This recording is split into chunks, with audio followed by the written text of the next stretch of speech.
What's up, math fans? I know you couldn't wait for this video because you like to talk about angle side side, don't you?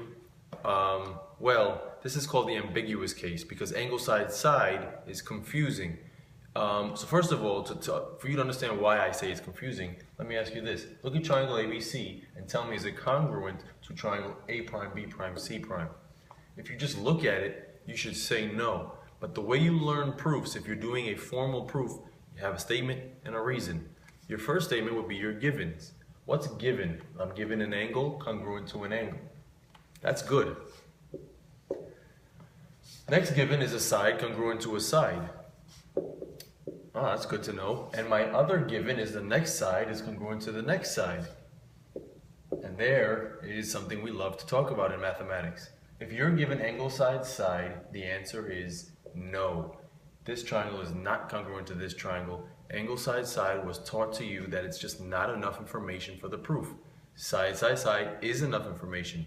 Angle side angle is enough information. Side, and angle side, and even hypotenuse leg in a right triangle.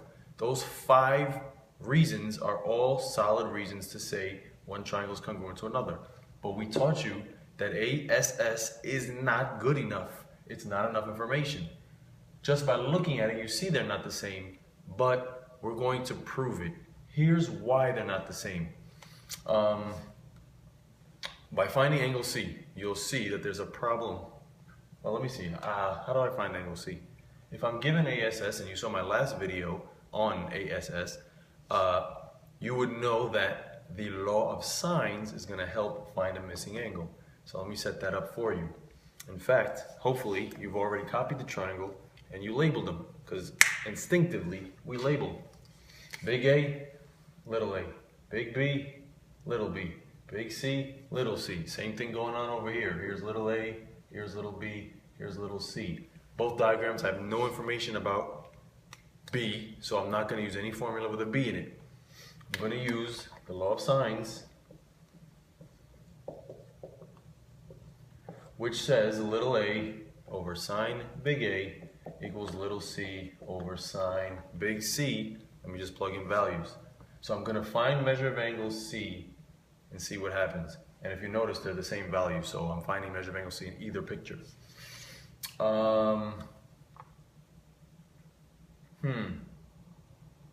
Little a is 6 over sine 33. Maybe I should have done sine 30, would have been easier. Equals, little c is 10 over sine c.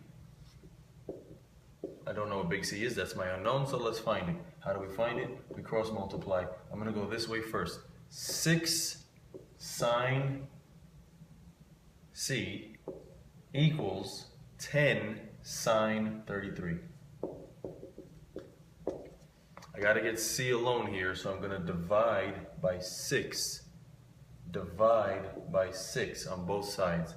The 6's cancel out, and I'm going to write up here so you can see sine C drops down. Sine C is now isolated, and that is equal to 10 sine 33 divided by 6. So I'm going to turn on my calculator. I'm going to make sure I'm in degrees, and I'm going to press 10 times sine 33, close parentheses, and I'll divide that by 6, and I get 0.9077.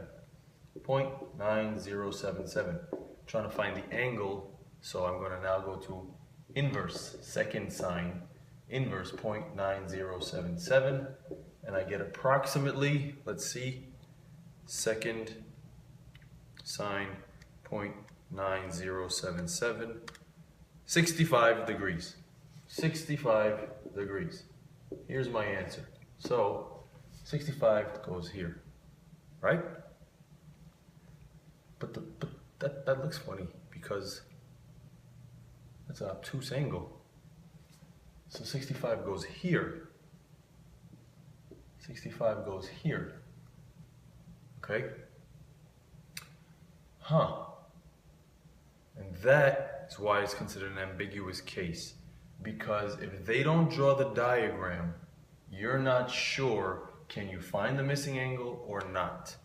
Is it an obtuse angle or is it an acute angle? You get an acute answer, it only works if the picture was this. If you get an obtuse angle, now I'm confused. When you get to trigonometry, they will explain to you what you're allowed to do. And you are allowed to do 180 minus 65, and you get 115.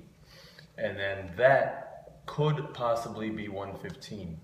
180 minus your answer gives you another possible answer. So it's considered an ambiguous case because you have two possibilities. Either it was an obtuse answer or it was an acute answer. And you don't know unless they give you more information. So when you get to trigonometry, they explain to you how you know, when you know, or if you don't know. So they might give you a problem and say, what are the possibilities of an answer? And you would have to say, I think it's 65, or it might be 115, I'm not sure. That's why it's ambiguous. Then you might have to go even further and say, could it really be 115? Let me see. 115 plus 33 is 148. 148? Yeah, that's okay. That will work because the triangle adds up to 180 in total, so I still have room for a third angle. Sometimes this will be so big you won't have room for a third angle and you'll say, I can only get one answer. So there's a lot to consider when you're doing this. 65 definitely works, so when you're in geometry, they usually give you a problem where you only have one answer and they don't confuse you with a second possibility. When you get to trig, it becomes ambiguous because there's a second possibility. All right, so good luck next year. Thanks for watching. See ya.